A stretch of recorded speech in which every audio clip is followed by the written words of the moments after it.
Welcome to Shorty Supercoach. What's going on, guys? Going to take a look at a few locks this time. 4 players I've got for you. Crucial to build your team around, so stay tuned for that. But we love the stories here at Shorty Supercoach. I often say you come for the Supercoach, you stay for the stories, and you guys seem to like them out there. I do try and give you a story, big or small, most videos. But this one rattled me. This one rattled me hard the other day. My videos are a bit all over the place in terms of when I schedule them, but I'm not sure if you remember last week my sister had a boy over, so this is how that time sort of ties in together. Backstory, my sister needed a place to stay, so she could stay with me, one of the rooms in this place, but has a cat. Me and the cat don't have the greatest relationship. We don't bond that well. I like cats. I like dogs. I'm not one of those ones who hates one or the other. But me and this cat, never been mates. And this didn't go a long way to helping that. So it's just a very hard to like cat. It just gives you fucking nothing, which some cats do. I'm like, fucking hell. Anyway, so the backstory. Jess has a boy over. It's just a bit of a date thing, but he's travelled all the way from Bendigo. Anyway, they have a date, and we ended up playing pool with them. Like, it was a pretty casual thing, and he stayed over. No funny business, she assures me, but nonetheless, it got to about 10:30. It was kind of a little bit rough she didn't really intend on him staying, but it got a bit rough to kind of boot the guy out. He's got 3 hours of travel. Okay, no harm, no foul. You can stay, bro. It's fine. We're all adults here. But that sort of changed the dynamic for the cat, who normally just sleeps in Jess's room, and freaked this cat the fuck out. Anyway, the cat used to live at mum and dad's and got in the habit of opening doors somehow. I don't know. It would jump up on the door handle and sort of, with its weight, open the handle and kind of open the door a smidgen and walk on through. Now, this tried with me once and got a pretty bad reception. I told it to fuck the hell off. I wasn't too pleased with it. And hasn't done it ever since. And I always lock my door. I don't know why. I mean, you get a few pranks around this house, so I think a couple of pranks, just, once bitten, twice shy. It's just how I roll. But what sort of happens with that is when the cat did jump up and grab the handle, nothing moved. So it just sounds like someone's smashing my door, trying to bang their way through. Not a good thing. Shorty doesn't like getting woken up like that. Now, on this day last week, it was about midnight. I was just getting into bed, just getting nice and comfy. And the cat did it. I think I banged on my door, trying to sort of scare it off. Did it again. And I was like, nah, this ain't going to happen. I'm going to make it pretty clear to this cat that if you think this is appropriate, well, it's not. So I sleep with a glass of water next to me. I open the door, grab the water, fucking bang, straight in the cat's face. I was like, fuck off, mate. I was like, Shorty doesn't get angry too often, but I was like, we ain't having this. This is not a thing. You're not welcome in my room at night. Do not fucking try and bang on my handle and wake me up, bro. Shorty wasn't happy. Anyway, Shorty goes to sleep. It's all fun and games. And when you kind of get woken up by something throughout the night, and you kind of, what noise woke you up, but you almost, in the same instant you wake up, you almost fall asleep. You kind of rustle and you're like, oh, fuck, what was that? Then you're so tired before you know it, you fall back to sleep. Well, that kind of happened a couple of times where I could tell the door handle had been, the cat had been jumping up on it. But I don't know, I must have been that buggered. Only startled me a little bit. I went back to sleep. But at 7 a.m, it's done it again. And I've woken up in an absolute fit. The door handle's shaking and it's making that noise like someone's trying to break into Shorty's humble abode. And I'm like, fuck this cat. I get up out of bed because the daylight's up a bit. So I'm like, oh, don't you bloody ruin Shorty's night's sleep. And I've got up. I've gone footy angry at it. I've yelled at this cat. I was like, fuck off, mate. Piss off. I'm getting full serious. It takes me a bit to get that angry. And it's run off and I was fuming, blood boiling. I'm like, oh, Jesus Christ. Because it took me, I didn't have the greatest night's sleep anyway, and I was like, oh, this fucking cunt. And I thought, well, while I'm up, I may as well take a piss, because I normally, at some stage, you've got to go to the toilet throughout the night. I'll just do it now, fall back to sleep, great. And I've left my door open. I've gone down to the toilet, and I've walked back up, and I haven't seen the cat in my travels, and I thought, nah, what are the odds it's gone to my room? Probably slim. Anyway, I've jumped back into bed.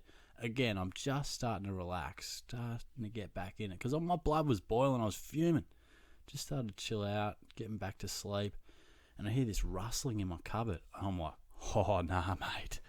No, mate. I've got up. I've opened me, because it's like a sliding door thing. I've opened it. There's the cat in my bed. I'm like, fuck off, mate. I've picked the cat up. I've thrown it.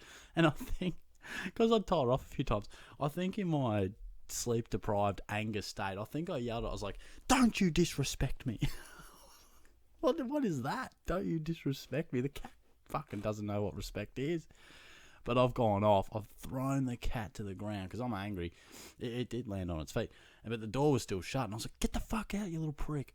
And it's like run behind my bed head. Like, it's like a smidgen of room. It's jumped down there. I've pulled my bed out. I was like, fuck off, get out of here.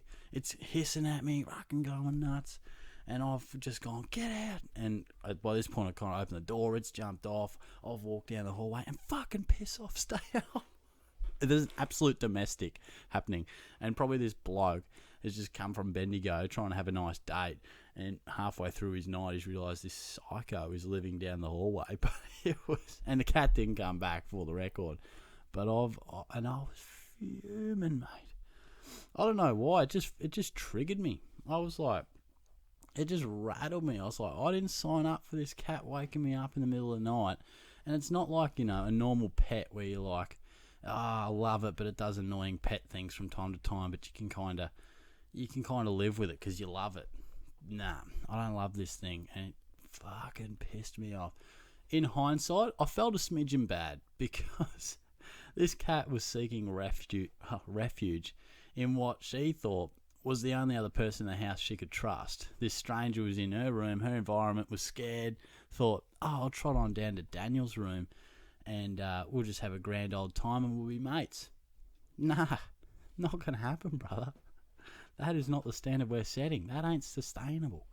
Look, in hindsight, probably from the 7 a.m. point, wouldn't have been the worst thing for me to leave it and let it stay. But I didn't really want to set the standard that it was okay for it to stay in my room, because it just wake me up throughout the night. It has to go to the toilet itself. I'm not leaving my door open or getting woken up. This isn't something Shorty wants for the long term. So I went nuts. But hasn't done it since. And that was an eventful night. I think I just set my alarm for 10 o'clock. Luckily didn't have any work and had to sleep in. Just walked past the cat the next day and was just like, hello, cat. Just looked at me. I was like, let's not do that again, eh? Because if you do, I'm going to throw you out, kid. Anyway, how we going for time? I've probably burnt me 10 minutes just about. So, yeah, wouldn't mind having a pet one day, but nah, this thing is pissing me off. But alright, anyway, let's get into some SuperCoach, shall we?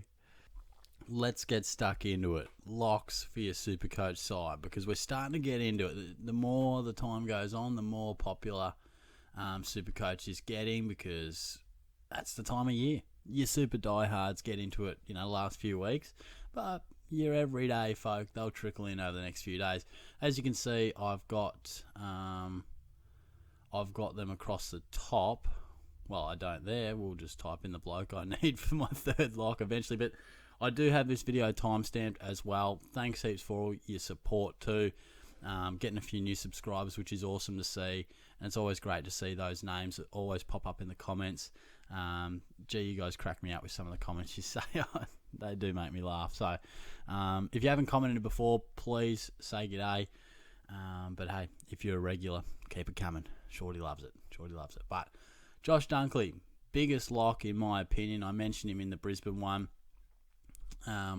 For the reason that he's gone to the Lions and there's ample opportunity to get exactly what he's always wanted. Be a pure mid.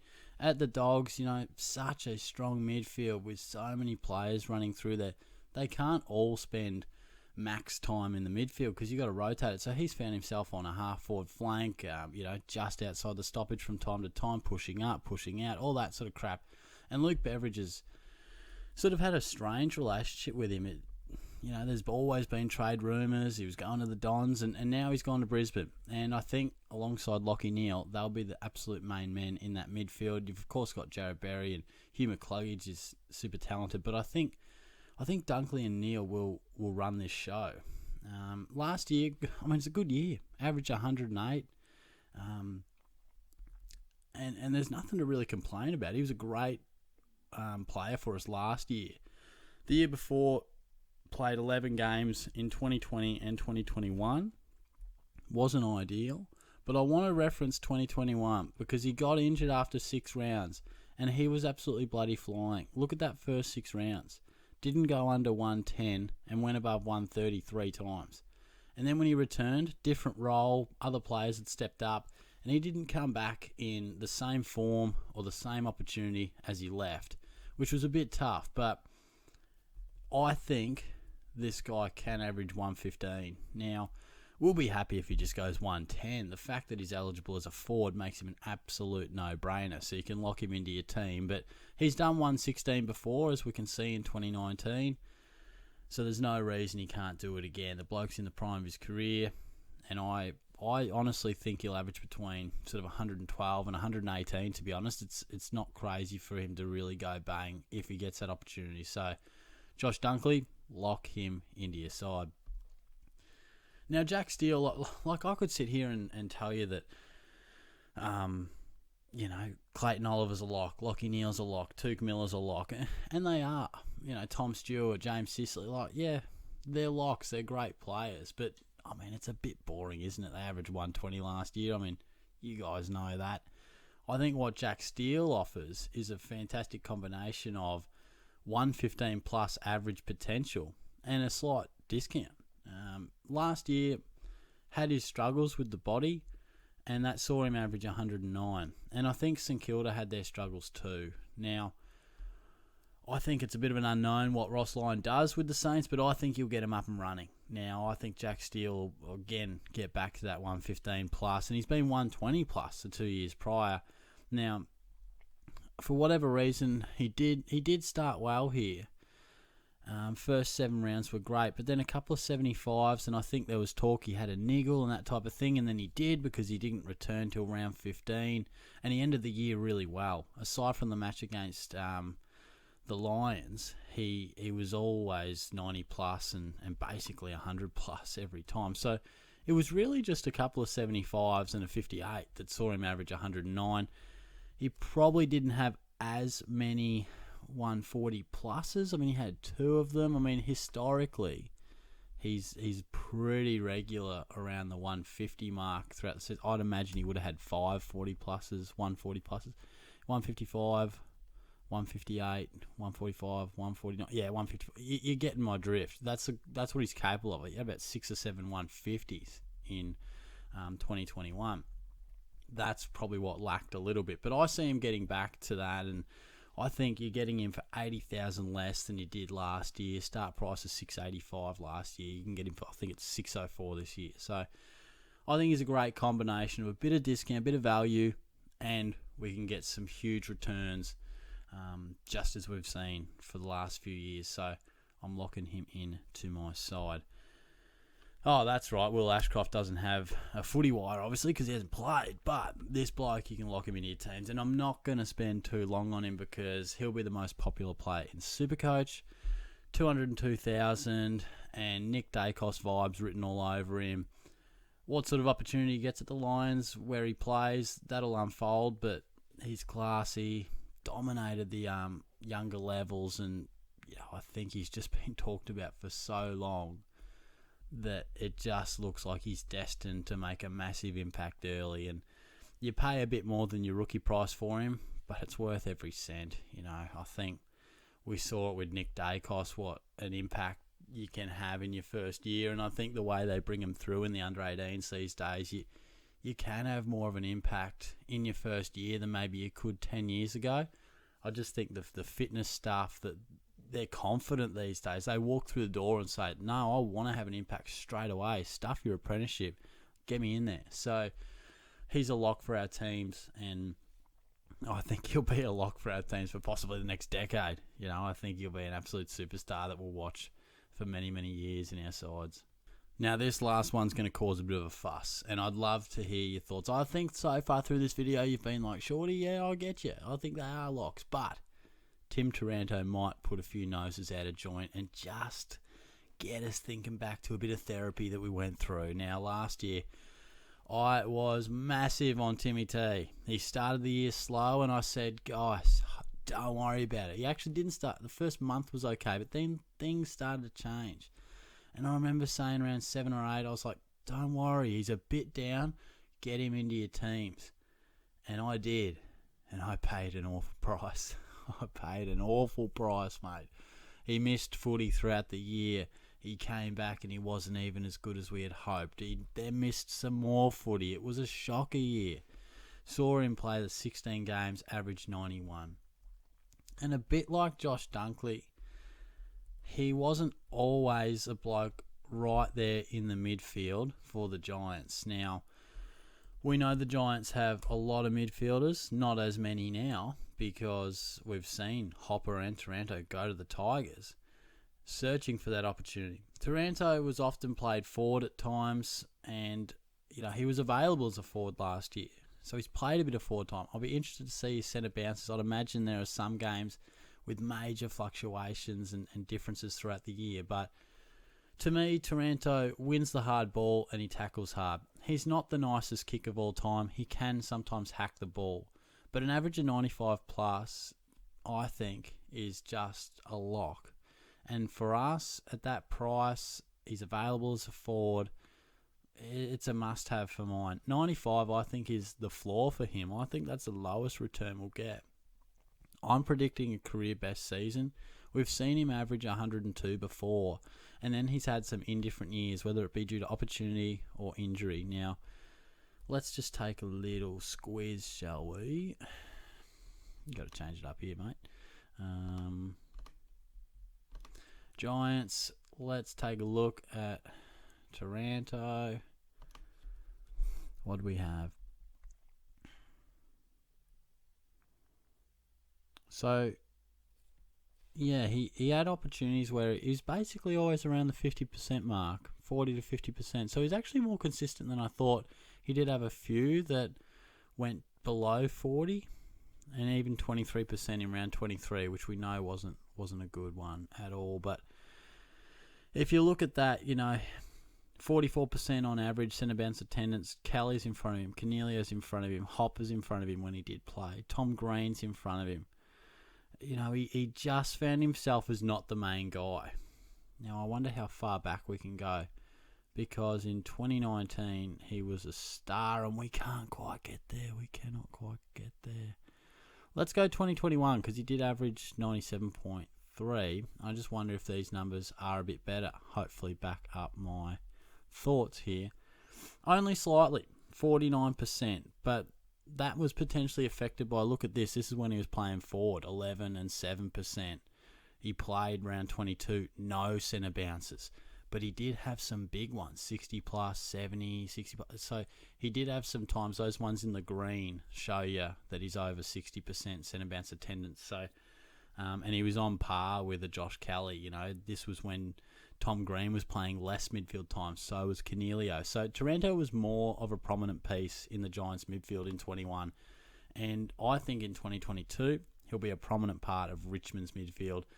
They are going through a bit of a changing state, with obviously Dusty going into his latter stages, Cochin. We've seen Shane Edwards retire. I think Taranto, the stars are aligning. The Tigers need it. And boy, Tigers fans are up and about. They reckon they're coming back, top 4, baby.